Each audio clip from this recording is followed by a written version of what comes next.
मला 3 डेटच्या वेळेला राजन सांगितलं असतं की ट्राय कर ऑडिशनच्या वेळेला की ऍक्टर जेव्हा येतात तेव्हा डायरेक्ट ऑडिशनला सुरुवात करू नको, त्याला जरा कम्फर्ट कर, त्याच्याशी बोल, त्याची चर्चा कर, त्याच्यातला पहिला माणूस समजून घे आणि मग त्याला कम्फर्ट जेव्हा आपल्या तो झोनमध्ये येईल तेव्हा मग ऑडिशन कर. मी ते ऑडिशन ऑटोमॅटिकली फुलायला लागतं.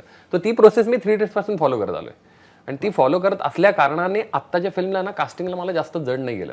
कारण आत्तापर्यंत करत आलेले जे सिनेमे आहेत त्यातले काही काही चेहरे मी शोधले होते की जर काही केलं तर मी ह्याचा विचार करेन. किंवा फॉर एक्झाम्पल रविराज कांदे वेडमध्ये विलन आहे. तर रविराज कांदेला मी वेडला ठरवलं होतं की यार काहीतरी ह्याच्यात गंमत आहे. आता ह्याच्यामध्ये तो कलाकार म्हणून आला कारण की ते कॅरेक्टर तसं आलं. अदरवाईज त्या प्रत्येक ह्याला माझ्याकडे 2-2, 3-3 ऑप्शन असतात प्रत्येक कास्टिंगला. कोणाचा काही प्रॉब्लेम झाला तर असावं. मुलांचा कम्फर्ट झोन होता कारण की साजिरी आपली जोशी, रुजुता देशमुख यांची मुलगी, तिने हबड्डी नावाच्या एका चित्रपटासाठी ऑडिशन दिलं होतं माझ्या इथे.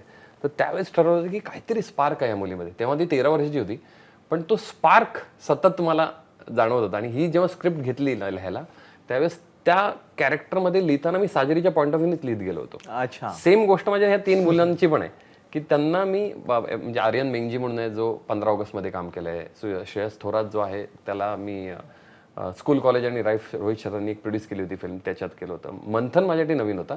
तर मी असं नक्कीच ठरवलं की ह्या फिल्मचं कास्टिंग नाही करणार. मी माझ्या असिस्टंटला सांगितलं की तू ॲज अ कास्टिंग डायरेक्टर म्हणून चेहरा पुढे मी सुपरवाईज करतो.